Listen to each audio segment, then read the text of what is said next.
hello friends अस्सलामु अलैकुम नमस्कार मैं आज अन्य एटा भिडिओ লৈ আহিছো আপোনালোকৰ মাজত আজি মই কি বনাইছো তাকে শেয়াৰ কৰিম মই বনাইছো ইভিনিং স্নैक्स रोल समोसा सिंगारा আৰু ডিজাইনটো অলপ বেলেগকৈ বনাইছো টেষ্টটো সিঙ্গাৰা নিচিনাই তাৰ কাৰণে মই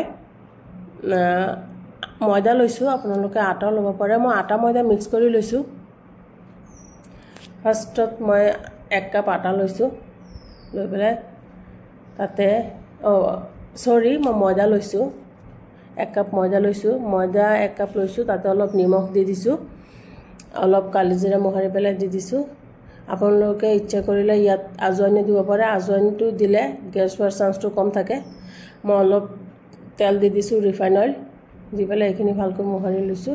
লৈ মই ফাৰ্ষ্টত ময়দা লৈছো মই আকৌ কৈ আছো ময়দা লোৱাৰ পিছত এখিনি ডোটো বনোৱাৰ পিছত মই কম কম যেন লাগিছিল তাৰ পিছত মই হাফ আধা কাপ আকৌ আটা ইয়াত এড কৰি দিছিলো দেখিছে ইয়াত কম কম লাগিছে এয়া এতিয়া বেছি অলপ বেছি হৈছে তাৰ মানে মই আকৌ আটা অলপ এড কৰি দিছিলো মই ময়দা আটা দুটা লৈছো তাৰ মানে মিক্স কৰি পেলাই এয়া ডোখিনি মই বনাই লৈছো বনাই এটো 15-20 মিনিটৰ কাৰণে থৈ দিম ৰেষ্ট কৰা এতিয়া মই আলু হিজাই লৈছিলো মানে লৈছোৱে 3টা আলু হিজাই লৈছো আৰু লগতে বুটৰ ডাল তিয়াই থৈছিলো মই 2-3 ঘণ্টা মান এটো বইল কৰি লৈছো আলু আৰু বুটৰ ডালটো দিয়াৰ কাৰণে ইমান টেষ্ট হৈছিলে সিঙ্গাৰাই কয় সমোসাই কয় জিয়ে কয় বহুত টেষ্ট হৈছিলে একদম দোকানৰ নিচিনা হৈছিলে টেষ্টটো বুটৰ ডালখিনি আৰু আলুখিনি মই এয়া মেছাৰ এটা দি পেলাই ভালকৈ মেছ কৰি লৈছো এখিনি ষ্টাফিংখিনি বনাবৰ কাৰণে মই এতিয়া এখিনি ভুনি ল'ব লাগিব এয়া পেনতে অলপ তেল দি দিছো ৰিফাইন অইল মই আজি ৰিফাইন অইল ইউজ কৰিছো সানফ্লাৱাৰ অইলটো আৰু ইয়াত অলপ জিৰা দিছো অকমান কালজিৰা দিছো মোহাৰি পেলাই দি কেঁচা জলকীয়াখিনি মই আগতে দিছো কাৰণ জ্বলাটো অলপ কমিব কাৰণ বাচ্চাও খাব যেহেতু তেলত ভুনি দিলে কেঁচা জলকীয়া জ্বলাটো অলপ কমি যায় এয়া পিয়াজখিনি মই দি দিছো পিয়াজখিনি ভালকৈ ভুনি লম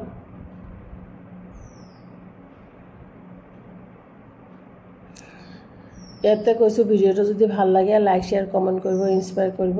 সাপোৰ্টৰ খুবেই দৰকাৰ সাপোৰ্ট কৰিব আপোনালোকৰ সাপোৰ্ট পালেহে আগুৱাই যাব পাৰিম এতিয়া মই এয়া জলকীয়া গুৰি অলপ দিছো আপোনালোকে জ্বলাটো নিজৰ টেষ্ট অনুযায়ী দিব আৰু ধনিয়া গুৰি অলপ দিছো গৰম মছলা অলপ দিছো আৰু টেষ্ট অনুযায়ী নিমখটো দিব লাগিব টেষ্ট অনুযায়ী নিমখ অলপ দিছো দি পেলাই মই এখিনি ভালকৈ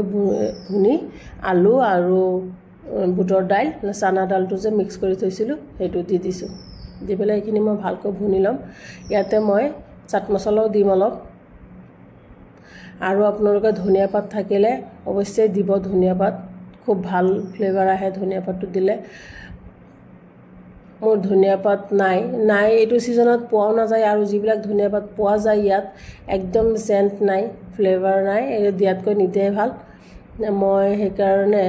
কচুৰি মেথি অলপ দিছো আপোনালোকে ভাল ধনিয়া পাত থাকিলে অৱশ্যে দি লব এই মই চাট মছলা অলপ দিছো আৰু লাষ্টত মই কচুৰি মেথি অলপ দি দিছো মোহাৰি পেলাই কচুৰি মেথিৰ ফ্লেভাৰটো খুব ধুনীয়া খুব ভাল এনেকে সিঙ্গাৰা বনালে বা কচুৰি বনালে এনেকে ভিতৰৰ ষ্টাফিংখিনিৰ কাৰণে এনেকে বনাই ললে খুব ধুনীয়া টেষ্ট আহে টেষ্ট প্লাস ফ্লেভাৰটো আহে ষ্টাফিংখিনি হৈয়ে গ'ল দেখিছে মই এতিয়া ডোটো যে বনাই থৈছিলো অলপ লৈছো তাৰ পৰা লৈ ৰুটি এটা বেলি লম বেলি পেলাই ৰুটিটো অলপ ডাঙৰ কৰিয়ে বেলি লম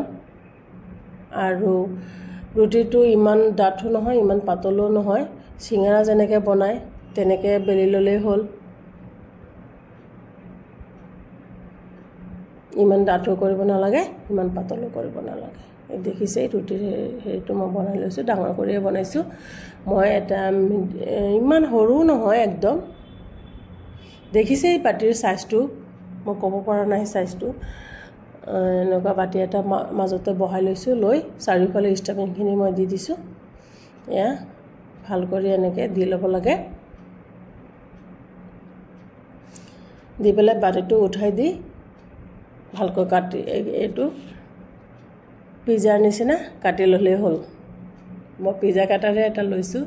লৈ পেলাই এটা কাটি লৈছোঁ যাৰ যেনেকৈ সুবিধা হয় যোনে চুৰি কটাৰী ইউজ কৰি পেলাই কাটিব পাৰে তেনেকৈ কাটি ল'লেই হ'ল কাটাটো নিজৰ লগত কথা ভালকৈ কাটি ল'লেই হ'ল এনেকৈ কিন্তু অলপ কাটাটো পাৰফেক্ট হ'ব লাগে নহ'লে বেকা বেকি হৈ সমোসাৰ সাইজটোৱে বেলেগ হৈ যায় সেইকাৰণে কাটাটো অলপ ভালকৈ কাটি ল'ব লাগে লাহে ধীৰে এইটো খৰদৰ কৰিলে নহ'ব এইটো অলপ লাহে ধীৰে ধুনীয়াকৈ কাটি ল'ব লাগে দেখিছে মই কেনেকৈ কাটি লৈছোঁ আৰু ইয়াত মাজত মই অলপ পানী দি লৈছোঁ ৰুটিটো ফেনৰ তলত যেহেতু বেলিছোঁ অলপ অলপ শুকাই গৈছে মই অলপ পানী দি লৈছোঁ নহ'লে আঠা নালাগিব লাষ্টত সেইকাৰণে মই অলপ পানী দি লৈছোঁ বেছিও নহয় মই আঙুলি দি দেখিছে অলপ অলপ কৰি অকণমান জাষ্ট তিয়াই লৈছোঁ এই একদম ইজি এয়া দেখিলে নেদেখিলে হাৰ্ড লাগে কিন্তু টান যেন লাগে কিন্তু বনোৱাটো দেখা পালে একদম ইজি আৰু বনোৱাটো ইজিয়ে হয় বনাই চাব তেতিয়া গম পাব নিশ্চয় এয়া আৰামছে এৰাই গৈছে আৰু ৰোলটো খুব ধুনীয়া হৈছে মই এনেকৈ গোটেইখিনিয়ে বনাই ল'ম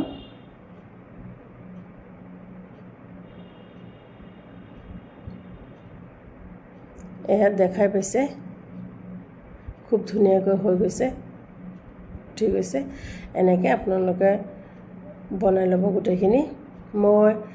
4টামান ৰুটি বেলিছিলোঁ কিন্তু গোটেইখিনি নেদেখাওঁ এইখিনি দেখাইছোঁ এইখিনিতে গম পাইছে নিশ্চয় এতিয়া মই এইখিনি ফ্ৰাই কৰিবৰ কাৰণে পেন এটাতে তেল লৈ লৈছোঁ মই আকৌ সানফ্লাৱাৰে ইউজ কৰিছোঁ ৰিফাইন দি পেলাই এনেকৈ দি ভাজি ল'লে হ'ল কিন্তু যিকোনো বস্তু পুৰিয়ে হওক ৰুটিয়ে হওক বা ভাজা চিঙেৰাই হওক নিমকিয়ে হওক জুইৰ তাপটোৰ ওপৰত বহুত